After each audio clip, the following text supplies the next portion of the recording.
Shalom, salam sejahtera buat kita semua, dimanapun kita berada saat ini. Kami mengucapkan selamat ulang tahun kelahiran dan selamat ulang tahun pernikahan buat Amang Inang dan saudara yang berulang tahun hari ini. Semoga Tuhan memberikan umur yang panjang, kesehatan dan sukacita buat saudara terkasih. Dan buat Amang Inang, saudara yang sedang sakit, kami turut mendoakan semoga Tuhan memberikan kesembuhan buat saudara. Demikian juga buat Amang Inang, saudara yang mempunyai pergumulan hidup, kiranya kuasa pertolongan Tuhan memulihkan keadaan kehidupan saudara kembali. Amang Inang yang terkasih, sebelum kita mendengarkan firman Tuhan, renungan hari ini, marilah kita terlebih dahulu berdoa. Anugerah dan damai sejahtera bagimu yang dari Allah Bapa dan dari Yesus Kristus Tuhan kita. Amin. Saudara yang dikasihi Tuhan Yesus Kristus, firman Tuhan untuk kita hari ini tertulis dalam 1 Timotius 2 ayat 4 yang mengatakan demikian. Yang menghendaki supaya semua orang diselamatkan dan memperoleh pengetahuan akan kebenaran. Demikian topik untuk khotbah hari ini yang kami bikin di sini adalah yang dikehendaki Tuhan, yang diselamatkan Tuhan. Saudara yang terkasih dalam Yesus Kristus, Alkitab menyatakan dua aspek kehendak Allah untuk menjadi masalah dalam keselamatan. Maksudnya di sini kehendak Tuhan yang sempurna, juga apa kehendak Tuhan yang mengizinkan. Kehendak Allah yang sempurna sungguh-sungguh menginginkan supaya semua orang diselamatkan. Allah tidak mau seorang pun binasa, melainkan bagaimana semua orang dapat berbalik dan bertobat kepadanya. Dalam nats ini Paulus menekankan bahwa Tuhan menghendaki supaya semua manusia diselamatkan. Ini berarti Tuhan memiliki rencana keselamatan untuk semua orang, tanpa memandang latar belakang, suku, status ekonomi, ataupun keberadaan masing-masing orang.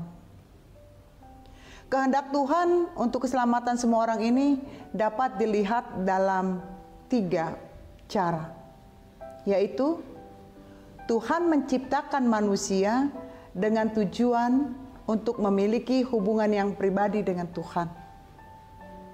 Tuhan mengirimkan anaknya Yesus Kristus untuk menyelamatkan manusia dari dosa dan kematian. Tuhan menawarkan keselamatan kepada semua orang. Dengan cara apa? Dengan cara tumbuh dalam iman dan melakukan pertobatan. Paulus juga menekankan betapa pentingnya mengenal kebenaran Tuhan. Kebenaran Tuhan itu berbeda dengan kebenaran dari kita manusia. Mengenal kebenaran Tuhan berarti memiliki pemahaman yang benar tentang Tuhan serta rencananya, dan juga memiliki hubungan yang pribadi dengan Tuhan. Mengenai kebenaran dapat membawa banyak manfaat, seperti memiliki pemahaman yang benar tentang Tuhan dan rencananya, memiliki hubungan yang pribadi dengan Tuhan, menerima keselamatan dan pengampunan dari Tuhan, hidup dalam ketaatan dan kesetiaan kepada Tuhan. Dengan demikian, maka tanggung jawab kita sebagai orang percaya untuk dapat membagikan kebenaran Allah kepada semua orang, kepada orang lain. Hal ini dapat dilakukan dengan berbagai pengalaman iman kita kepada orang lain. Apakah iman kita bertumbuh, dan ini akan menjadi pengalaman untuk menunjukkan kepada orang hidup dalam iman, mengajarkan kebenaran Allah kepada orang lain, kepada orang yang di sekitar kita, menjadi contoh hidup yang baik bagi orang lain, selalu berdoa untuk orang lain dan meminta Tuhan untuk membuka hati mereka agar dapat menerima kebenaran Tuhan. Dengan membagikan kebenaran, kita dapat membantu orang lain untuk mengenal Tuhan dan menerima keselamatan. Dan ini juga dapat membawa kita lebih dekat kepada Tuhan dan semakin mendekatkan diri kepada Tuhan. Sekali lagi, kebenaran kita berbeda dengan kebenaran Tuhan. Kebenaran Tuhan kadang terlalu menyakitkan kita, tapi sesakit apapun, kita harus berani menjadi saksi kebenaran Tuhan agar banyak orang-orang diselamatkan. Karena itulah keinginan Tuhan. Kita semua diselamatkan melalui iman dan pengenalan yang baik tentang kebenaran Tuhan.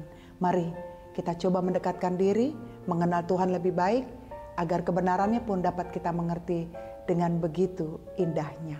Tuhan Yesus memberkati. Amin. Kita berdoa. Terima kasih Tuhan Yesus untuk sapaan firman Tuhan hari ini. Biarlah menjadi suatu kekuatan, juga membuka hati dan pikiran kami, agar kami tidak selalu memenangkan kebenaran menurut hati kami, pikiran kami, tapi kami harus mampu menunjukkan kebenaran Tuhan. Sehingga apapun yang terjadi di dalam kehidupan kami, Tuhan senantiasa menyertai kami di dalam perjalanan hidup ini. Sehingga hari ini kami memohon Tuhan melindungi segala kegiatan kami, aktivitas kami. Terima kasih untuk segala anugerah dan berkat-Mu Tuhan. Kami juga berdoa untuk jemaat Tuhan dimanapun berada, baik yang sedang menyaksikan acara ini, yang sedang berulang tahun kelahiran. Tuhan tambahkan panjang umur, sukacita, dan juga Tuhan berkati mereka, agar sukacita Tuhan benar-benar dapat membuat kebahagiaan bagi mereka. Begitu juga untuk pasangan suami istri yang merayakan hari ulang tahun pernikahan, agar Tuhan berkati setiap keluarga. Tuhan berkati juga semua sanak saudaranya, agar di ulang tahun pernikahan ini kesejahteraan, keharmonisan semakin mereka terima sebagai hadiah dari Tuhan. Terima kasih Bapa, jemaat kami yang sedang terbaring sakit di tempat tidur, di rumah sakit, dimanapun berada, yang sedang menyaksikan acara ini, biar Tuhan tangan-Mu menyentuh mereka, tangan Tuhan mengurapi mereka agar mereka boleh menerima kesembuhan yang dari Tuhan. Terima kasih untuk kesempatan ini Tuhan. Ampuni dosa-dosa kami. Hanya di dalam nama Yesus kami sudah berdoa dan bersyukur. Amin.